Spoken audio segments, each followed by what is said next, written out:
Welcome to another in our series of Kehillat Israel podcasts. This is a recording of Rabbi Amy Bernstein's weekly Friday morning Torah study.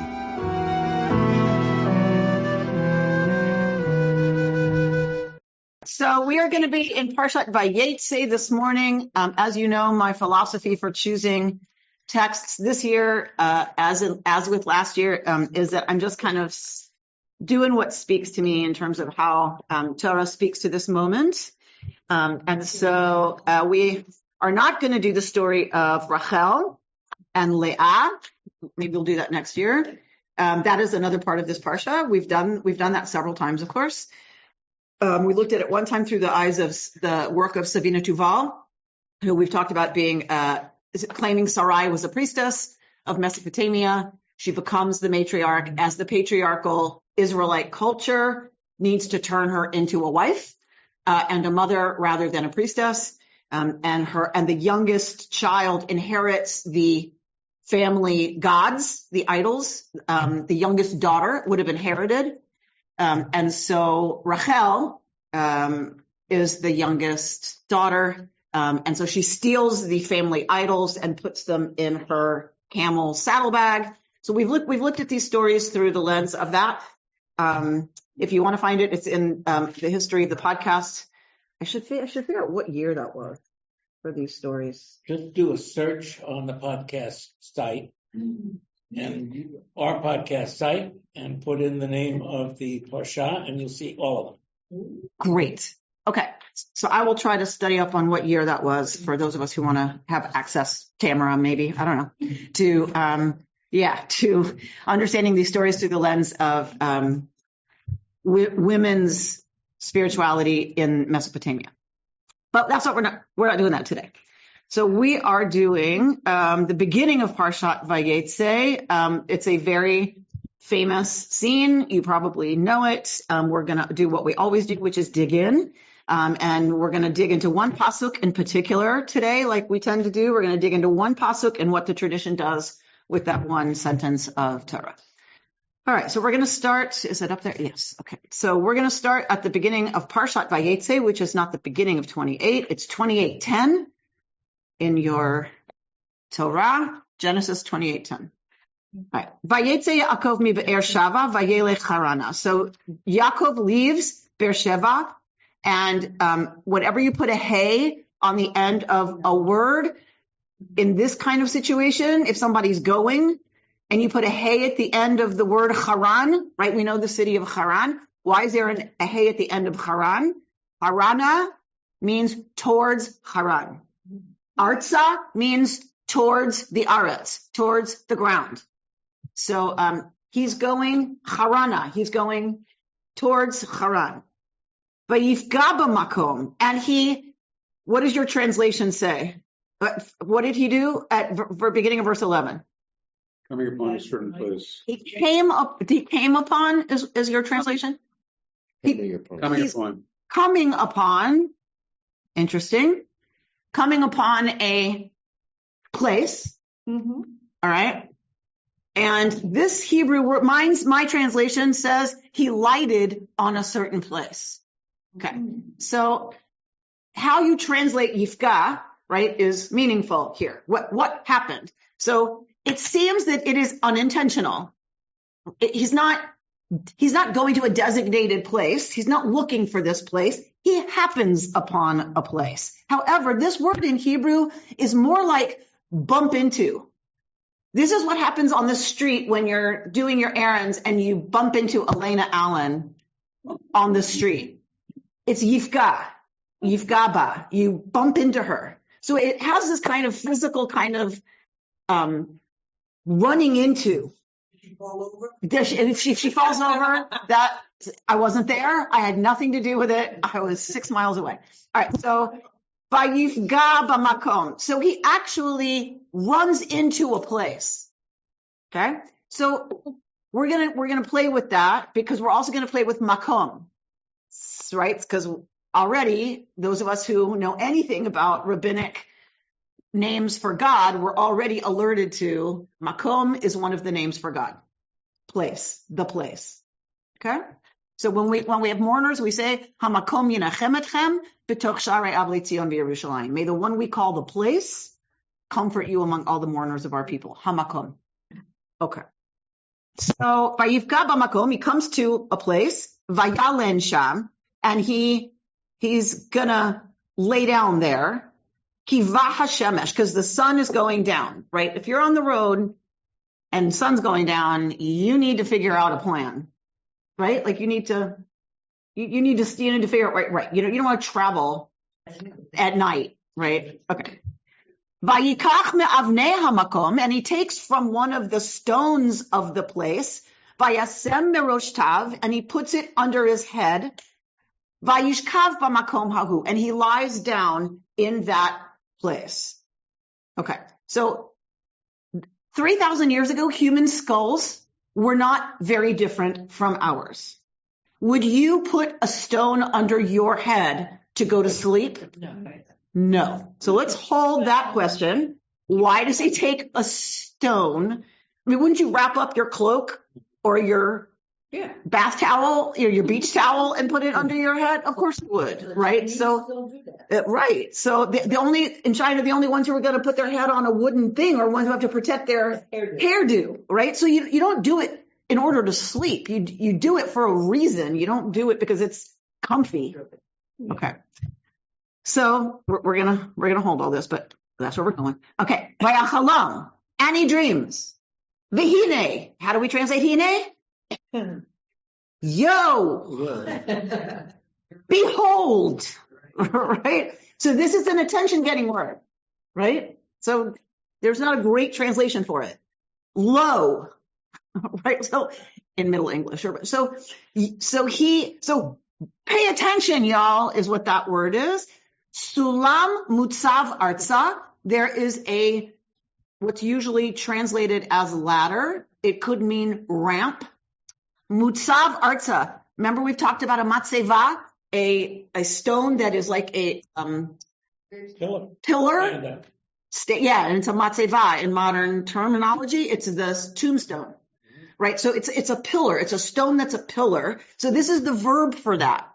Remember when we studied nitzavim, atem nitzavim kulchem hayom, all y'all are planted here today. This is that same verb. The ladder, the ramp is mutzav. It is firmly arza. Again, this hay at the end that's directional. It is towards the earth. Barosho, and its head, magia hashamayma, reaches all the way to heaven. Vehine, and lo, behold, malachei Elohim olim v'yordim bo, and messengers of Elohim are going up and coming down bo, in it, on it, we might assume. Vehine, and lo, yo, Adonai nitzav alav, yud he vav he is planted. Alav. What is alav? How do we translate alav? Al is on. The yud vav makes it. Speak up. This is standing. So, very interesting. So above, mine says above also. Alav is on. On. Now, is it on it or is it on him? This is singular masculine. It could mean it, the sulam. It could mean what? On him. On whom? On Jacob. This translation is beside him. Because it's problematic. Everybody has to try to figure out how to translate this in English because it doesn't make sense. If you just look at the Hebrew, God is, planted on it or on him. Or both. Or both. Or the stone. Vayomar. And he said, what did you say? Or the stone. Or on the stone. Interesting. Okay. On it, the Evan, on the stone. That's interesting. Okay. Later. An altar is made of stones. And so I absolutely believe there is a hint. There's a nod to what's going to come. Because we'll see what this spot's going to be. All right. So, Vayomar. And he said, who said? Well, we have to see what they say. And he said, because we don't know if this is Yaakov or Yod-Heh-Vav-Heh or Elohim or Amalach. We don't know. Vayomar. And he said, Ani Yod-Heh-Vav-Heh. I am Yod-Heh-Vav-Heh. Okay, that makes it fairly clear. Who's talking? Elohei Avraham Avicha, the God of your ancestor Abraham, the Elohei Yitzchak, and the God of Yitzchak. Haaretz asher ata shochev aleha, the land that you are lying down on her. Lecha etnena ulizar echa. To you will I give it, and to your seed. Meaning, of course, offspring. And your offspring, Haya, will be ka'afar haaretz, will be like the dust of the earth. That's a good thing. Meaning, how many specks of dust are there when you look at the ground? Right? A lot. Ufaratzta, like this is lifrot, to pop open. Right? So when a plant bursts open and the pollen goes everywhere, that is the idea, right? To expand and explode out. Yama. So what is yam? Sea. If you put a hay on the end of it, what is it? Toward the sea.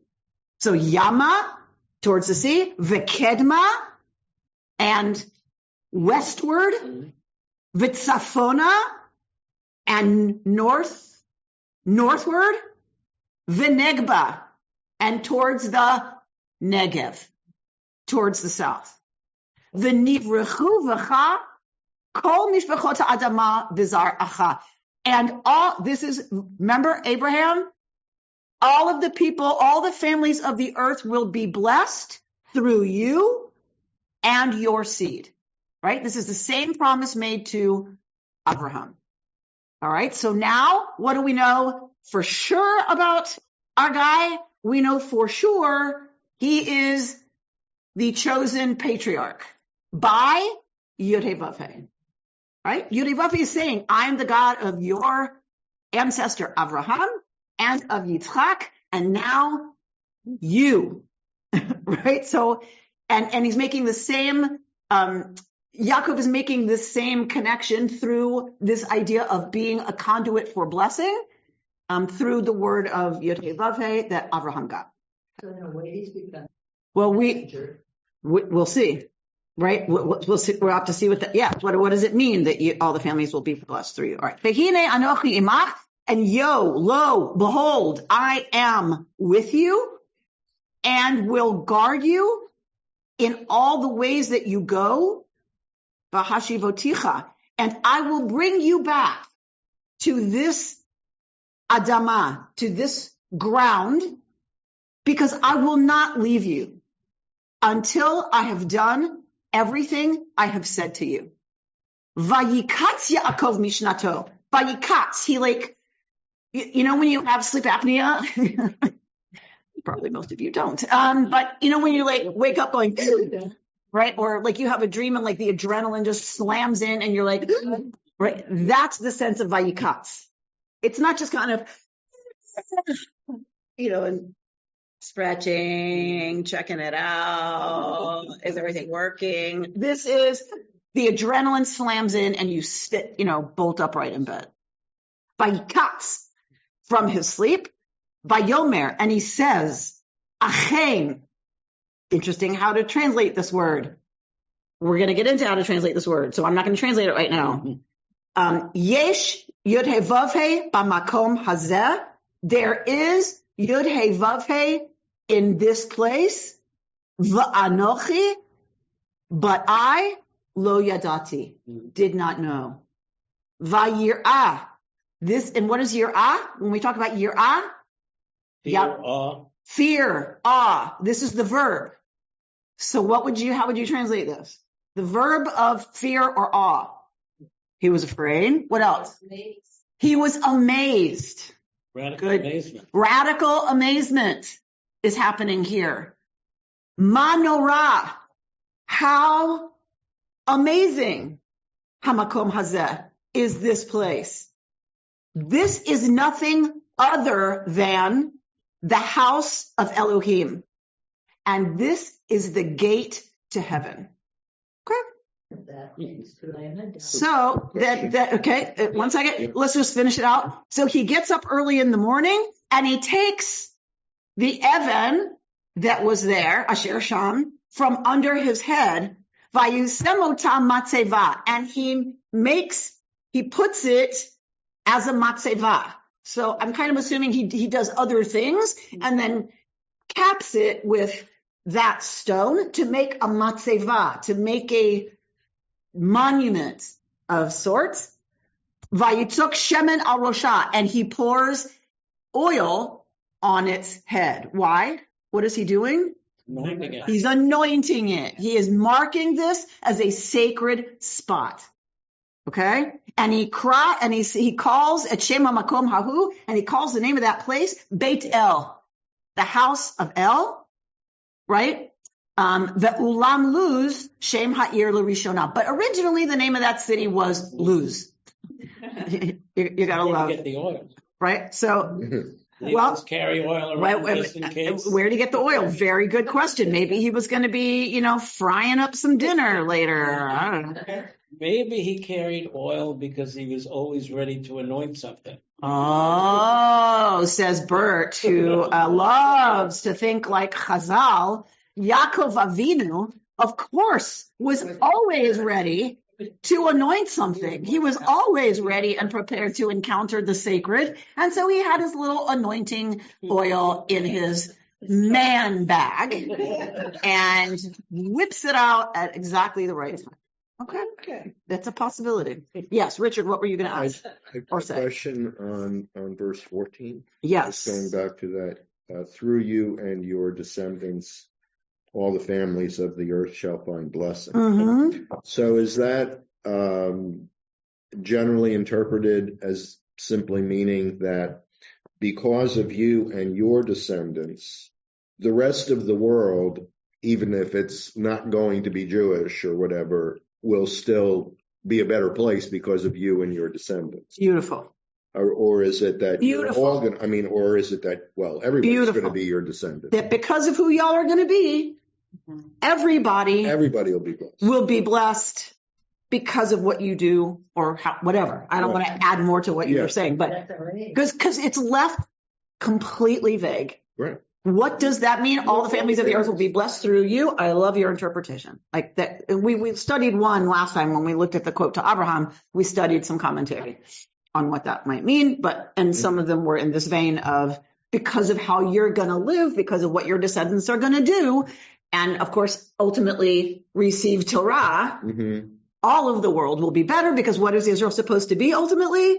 A beacon or Lagoyim, a light to the nations, right? Okay. So I think it's completely in line with the way our tradition understands our role. Okay.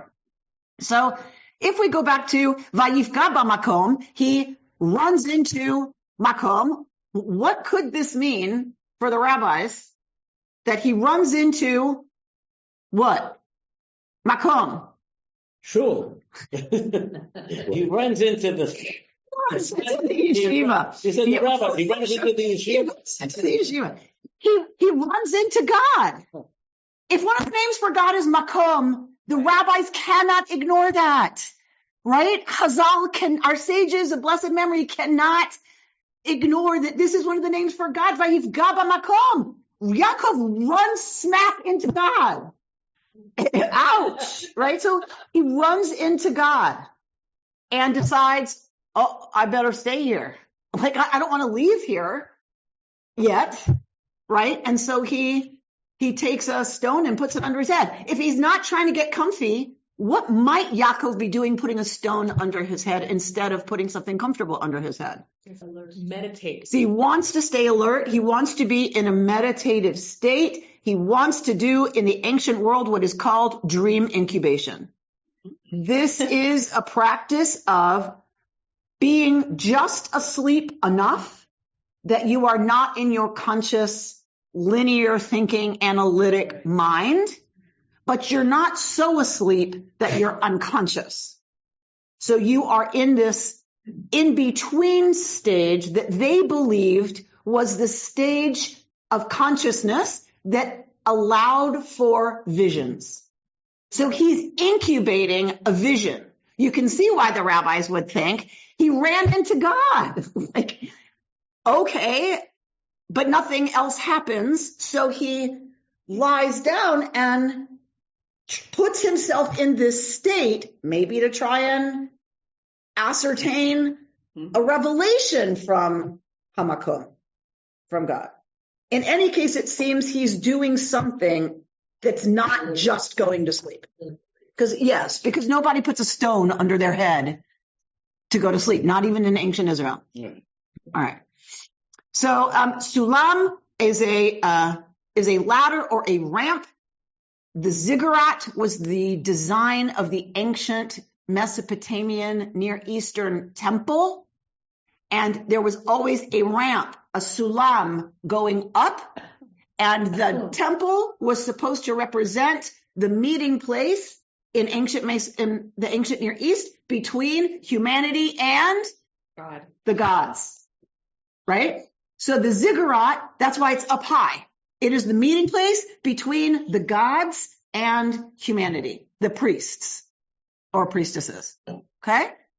So that carries over into Israelite tradition, where we see that is supposed to be the temple on the Temple Mount, right? The Mishkan is a portable Sinai.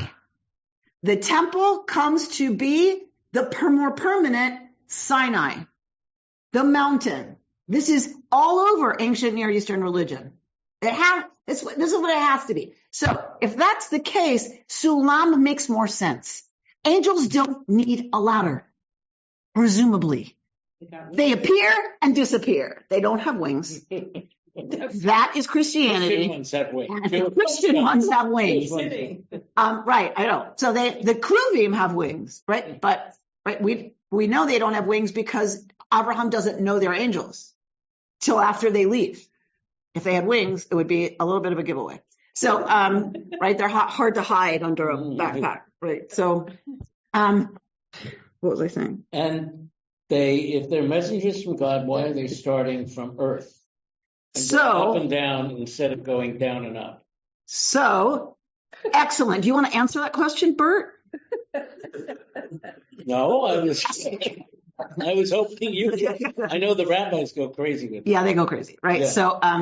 So I mean, ultimately, I think it's not so big a point, but the rabbis, of course, this is a love letter from God. They want to unpack. Why did it say, sweetie, comma? My best friend. Why didn't it say, you sexy thing? So it's a love letter. You want to unpack the meaning of every single word. So of course they're like, well, then why does it say they're going up and down instead of down and up? So if they're going down to up, what does that mean? What do we know that minimally? What do we know? They're coming from up. They're coming from here. They're here. Mm-hmm. So minimally we know that Malachim are here. And that That's a nice thought. And we have the potential to rise to God. And we're not just here to receive the message coming down. There you go. Beautiful. Okay, and what are the Malachim? Are they messages? Messengers? Because if they're messages, then we have the capacity to send them up the ladder. And that is called, for the rabbis, prayer. Wow. We send messages up that ladder. Don't we all feel that they're angels? I think most of us have met someone. And Bingo. But They have names. Ask them what they are. I'm not doing this. It's not my Torah study, but It is everyone's Torah study, Margot. But we do have angels in our lives. So again, it depends how you translate malach, Yeah. right? So if it's a messenger of God, leave that wide open, right? Then certainly that can be people. Right. Can bring messages. Messages. Welcome to English, Rabbi Bernstein. So then we can receive messages from God through a malach, who could be a person. Torah understands malachim to be literally divine beings. not divine, I shouldn't say that, but beings that are not humans and they're not God, right? It gets way developed after Torah. Like it starts to get, Ezekiel has a vision, right, of the chariot. Like it starts to develop early in Jewish mysticism in Ezekiel and some of the other prophets. It starts to be, you get a fuller story about the angels. And by the time of the Talmud, you have a full-blown angelology. So my second paper for rabbinical school, we had to do a big paper each year, biblical year, rabbinic year, medieval year. Rabbinic year, I did a whole paper on angelology, Jewish angelology, and the role of the angel of death, the malachim. What do we learn about the rabbis' approach to life and death from studying the character of Malach HaMavet, the angel of death, that they make up and create? So Can you get access to that material? Yes.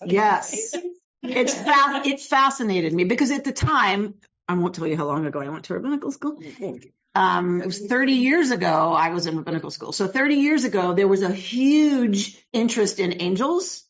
I don't know if y'all remember, but like everybody had angel stuff. And so I was kind of curious. Well, angels started with us. What did the rabbis do with angel stuff? Like, what's our angel stuff, right? So I dug into angelology.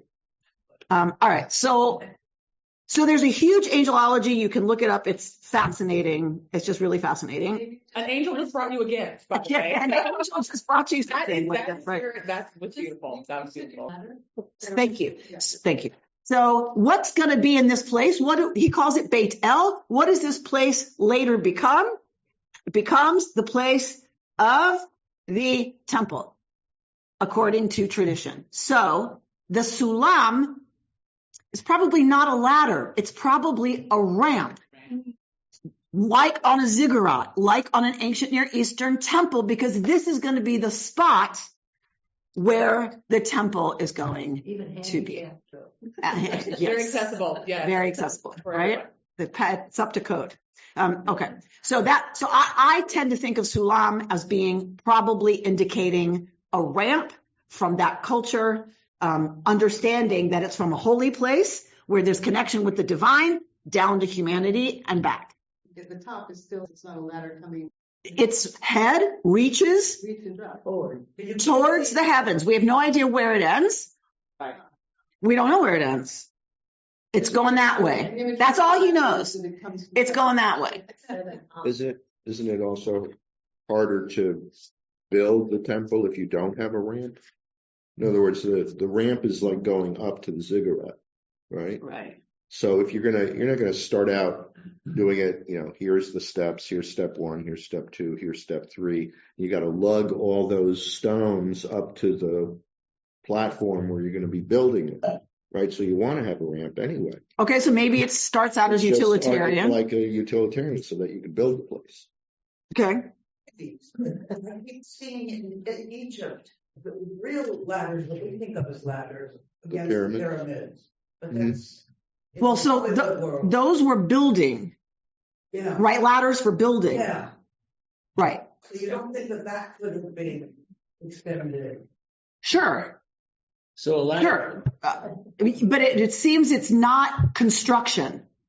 Like, it doesn't seem like it's a construction or a library ladder. Like, it's not, right? God doesn't need, and angels presumably don't need a ladder that is utilitarian. It seems to be the sulam, the ramp that everybody would assume it has to be there if you're looking at a place that's the connector between heaven and earth.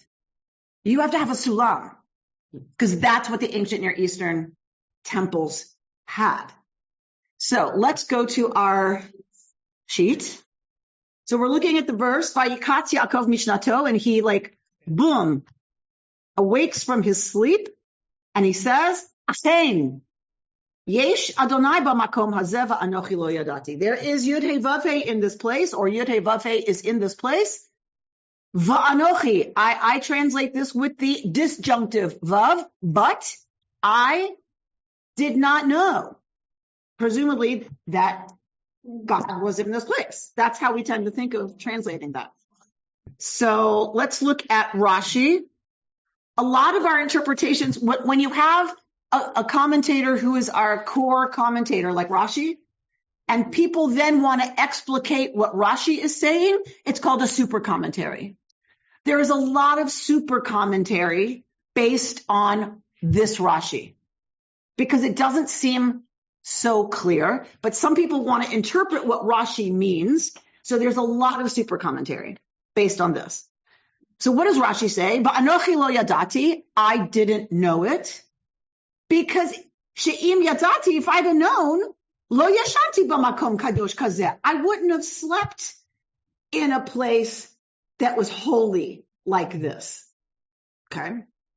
So Rashbam, Rashi's grandson, another famous commentator, says on those words, lo kemashe hayiti savor, it's not like I thought when I lay down here, that this is a totally secular place devoid of sanctity.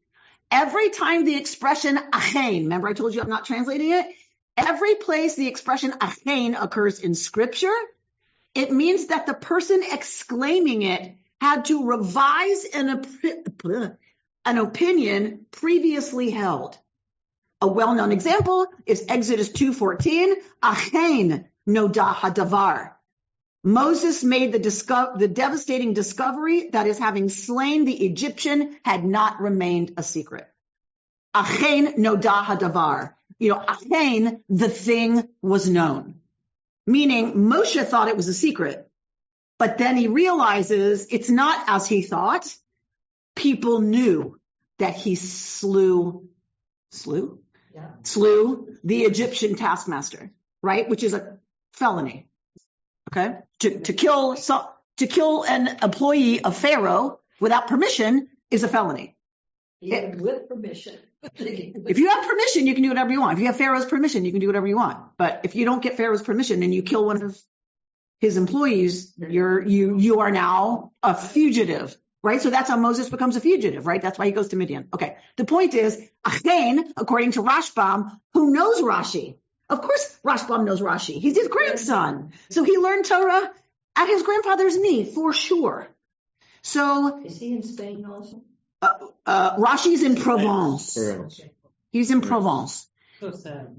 Yeah, that's tough. But so achein means I thought one thing. So whatever follows achein means I thought something different than what's being stated. What's being stated? Adonai b'makom hazeh. God is in this place. So that means what I thought before was that God wasn't in this place. Is the presumption though that one ought not to sleep in holy places? So that is why people have a problem with Rashi not saying more, because it's like, does that mean you can't sleep in a holy place? Or what was the problem? Right. What's the problem? Right. So that's why there's a lot of super commentary. Good close reading, Richard. There's a lot of super commentary because of that. All right. But one is I just wasn't aware. Right? So Rashbam wants to suggest there's something that Rashi's saying about being awake and asleep, right? And awareness of the sacred. So Rabbi Lawrence Kushner wrote a fabulous book called God Was in This Place and I Did Not Know. So it is a bunch of commentary on this verse, but he uses every chapter as an interpretation of this verse, a different focus by the commentator on a different aspect of this verse, and then brings in a bunch of other Hasidic and other kinds of commentary on that same theme. It is a fabulous book. It is easy to read, and I'm not saying that in any kind of a way other than I can't, my attention wanders after 30 seconds these days, right? We're all struggling to pay attention. It's a really great read, so you don't have to slog through it, is what I'm trying to say. Look at the painting on it. Yeah, and so you can see the painting of the Sulam on that as well. Okay, so great book. So I pulled some commentary from this book for you. So let's look at a few of them. It's about being awake. God was in this place, but I did not know it. What does that mean? I didn't know it. It means I was asleep, right? So because what he has this awareness in a dream. So he was asleep. That's how, and then he realizes God was in this place. All right. Rabbi Lawrence Kushner from the book. Judaism sees only one world, which is material and spiritual at the same time. The material world is always potentially spiritual. For Judaism, all things, including and especially such apparently non-spiritual and grossly material things as garbage, sweat, dirt, dog poop, and bushes, are not impediments to, but dimensions of spirituality. To paraphrase the psalmist, the whole world is full of God, right? Maloko haaretz kavodo. The whole world is filled with God's kavod. The business of religion is to keep that awesome truth ever before us. So what he's doing, Kushner here, is going with commentary that says what Yaakov realizes is there isn't only secular or Kodesh. He realizes that God is even in this place that I thought was just a place. That I thought he just happened upon a place and he laid down to go to sleep. It was just a campground, right? He realizes that God is even here and I didn't see it. I didn't know it. And that is always for Judaism, the reality that every material part of existence and every place in the world, as the psalmist says, ein makom panoi mimenu, there's no place empty of God. Everything is God. God is everywhere. It's about our awareness. It's about us seeing God in this situation, in this task, because I can go about the task grumbling and moaning and fetching and complaining, or like Rabbi Mike Moskovitz said, right, Margot? Mm-hmm. Last night, or whatever night that was. I can't keep track anymore. He said so powerfully and beautifully, or I can see how can I be a servant of the divine right now in this task? That is a very different approach. How can I serve? Okay. I have to drive the kids to swim lessons. I can moan and groan and complain the whole way there. That's an option. Or I can say, how can I make this service? Avodah. Service, divine service. Okay, so why does Kushner point this out? Because we live in a culture that is heavily influenced by Christianity. Christianity accepted the separation that the Greeks made. It's not Christian, it's Greek. The separation the Greeks made between the spiritual and the material. Perfection is only possible in the spiritual. If you think about Aristotle and Plato, the only perfect pair of reading glasses is the idea reading glasses. No actual material pair of reading glasses can be perfect by definition because they are material. The idea reading glasses is perfect. That's the perfect reading glasses. The concept reading glasses. That's why God is thought thinking itself, right? Thought is perfection, not the material world. These are always flawed. Everything in the material world is flawed, and they are separate.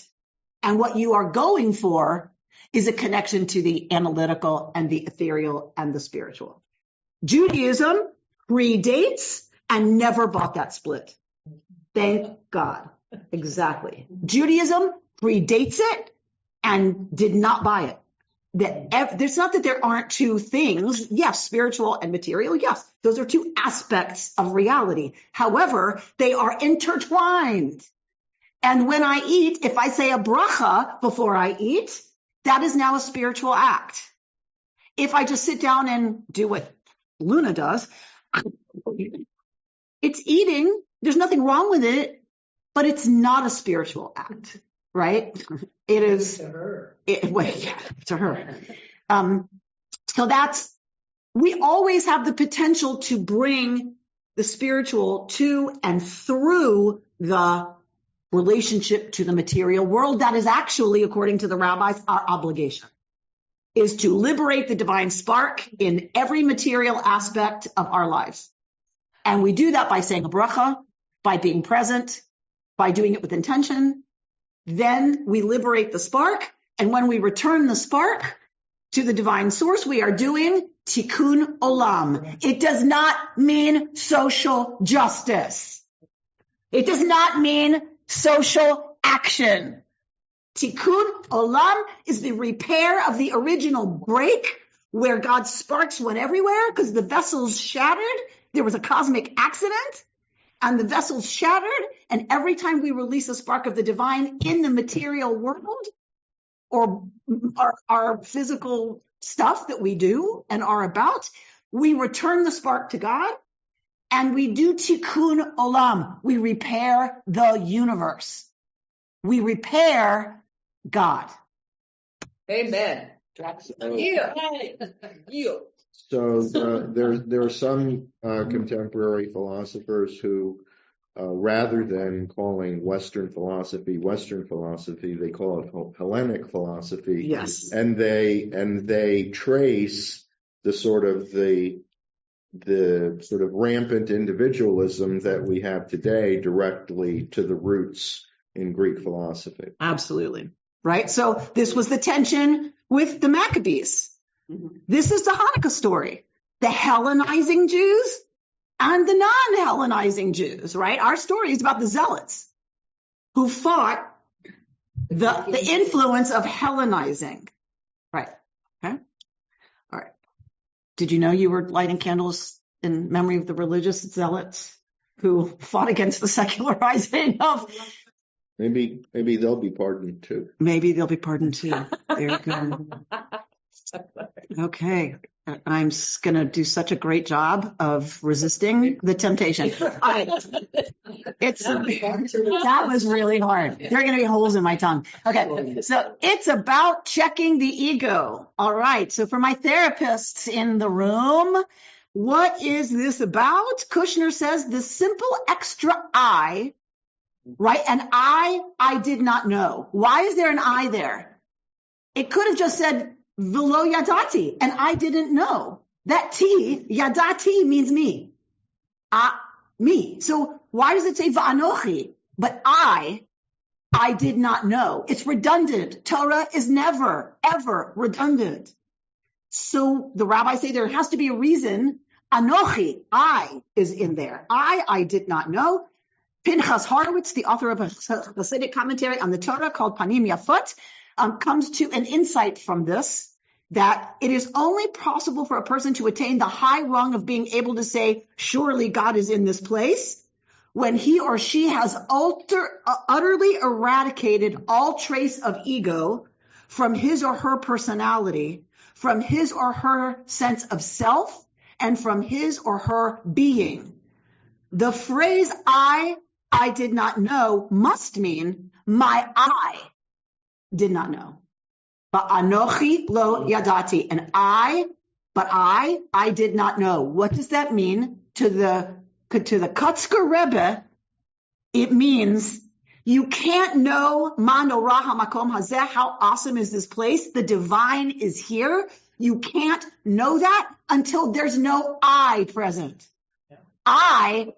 I did not know. The I didn't know because there was no I, right?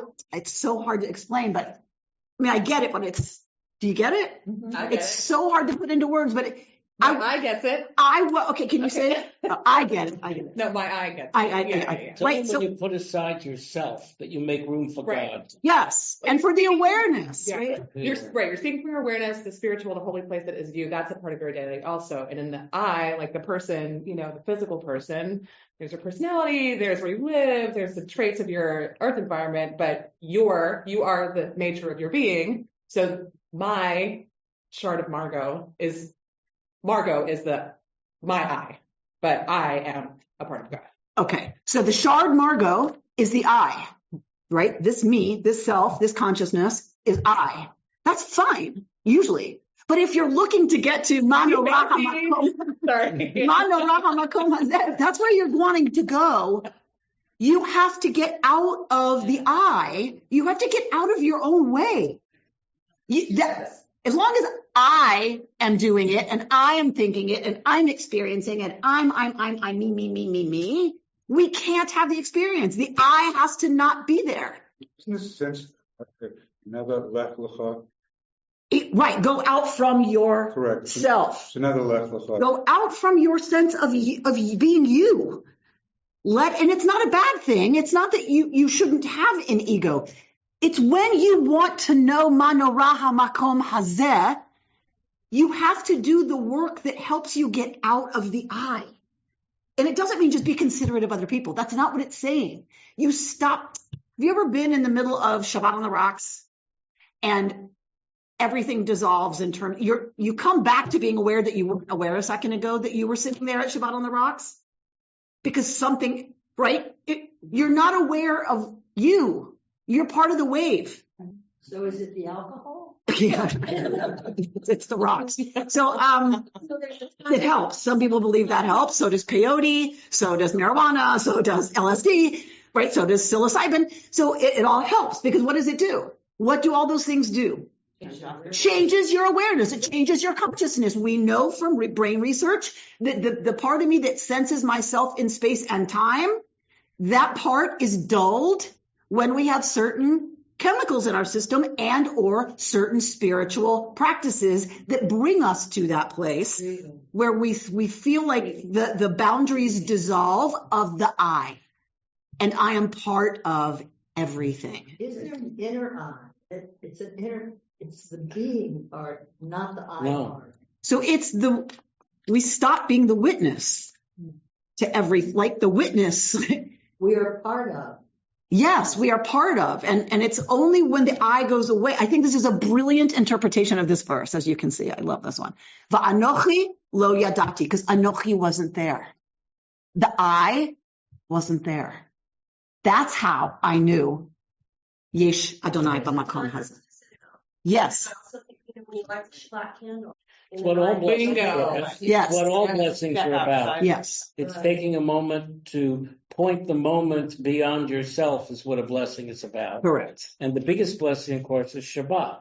Right. And in that sense, Shabbat is about eliminating the me and coming into contact with whatever else. Well, I think it's preparing for the possibility of this.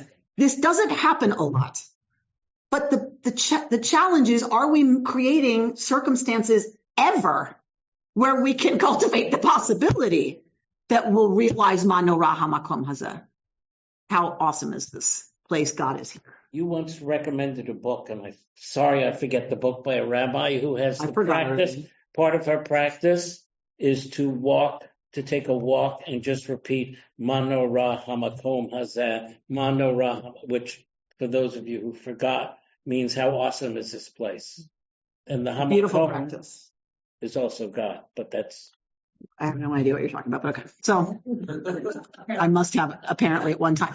All right. It's about, thank you, Bert, for that. Self-reflection. I'll find the book. Kushner says, you ever talk to yourself? I don't mean when you're alone in the car. I mean, did you ever ask yourself a question to find out if you knew the answer? Like, who am I? Or what is the meaning of my life? Did you ever get an answer? What would you do if the answer were, who wants to know? Okay, that kept me up. Like the first time I read this, it kept me up to like 3 a.m.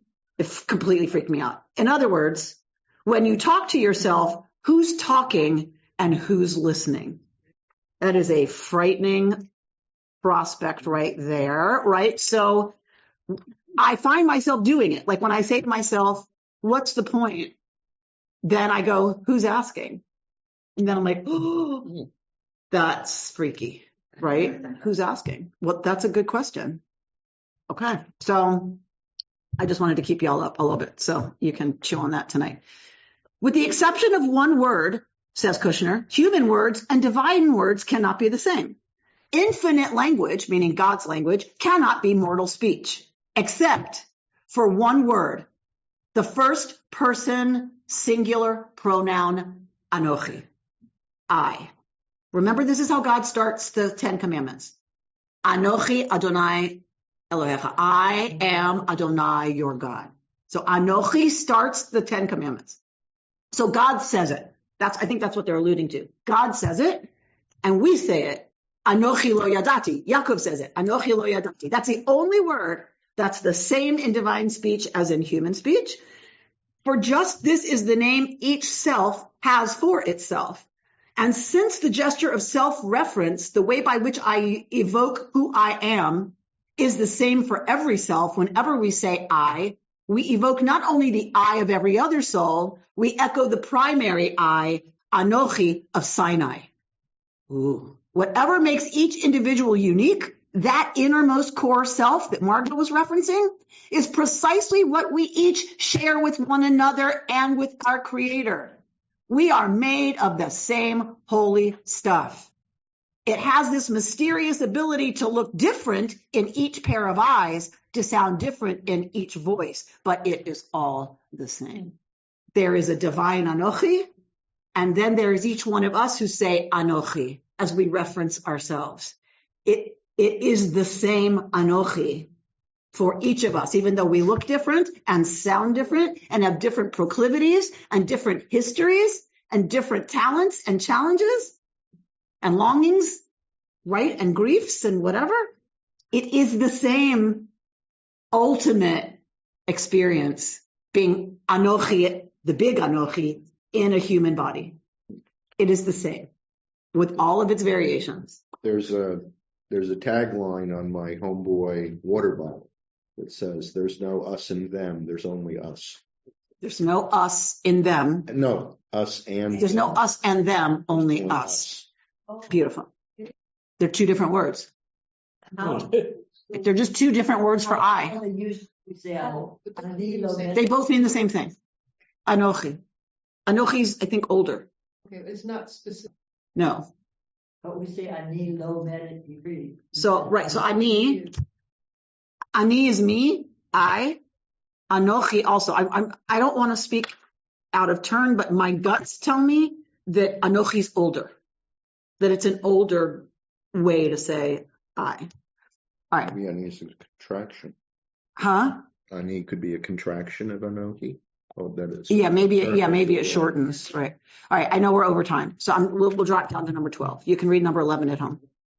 Kushner says, it is not Yaakov who says God was in this place and I did not know. It is you who are reading these words. You are the sacred text itself. The holy text is not about you. You are not even in it. You are it. As Elena represented on the painting, you are Yud-He, Vav-He. The words of sacred text reach out to us. The flower wants more than merely to be seen by the eye. It wants to dwell in the eye, to be the eye, meaning E-Y-E. The music is not content to be heard by the ear. It wants to live in it, to be the ear. And the silence, that teeming, pulsing noise of all creation, is not content to be beheld by the soul. It is your soul. The sound of the Aleph, this is Anochi. He means Anochi. The tradition calls that the Aleph, the first letter of Anochi. The first letter of the first utterance has no sound. What sound does an Aleph make? Nothing. How do you know that? Why do we have an Aleph? How do you know how to pronounce an Aleph? You have to give it a vowel. You have to assign a vowel to Aleph. Aleph has no sound. So the rabbis for a very long time have understood Anochi, God's first word of the 10 commandments of Revelation, is a silent Aleph. It is the silence before speech emerges. That is how God begins Revelation, in silence. So the sound of the Aleph, the first letter of the first utterance, has no sound. What more could Yaakov say? Haran was still a long way away, and it wasn't even home. You've been listening to Rabbi Amy Bernstein's Friday morning Torah study from Kehillat Israel in Pacific Palisades, California. For more information, go to our website, www.ourki.org.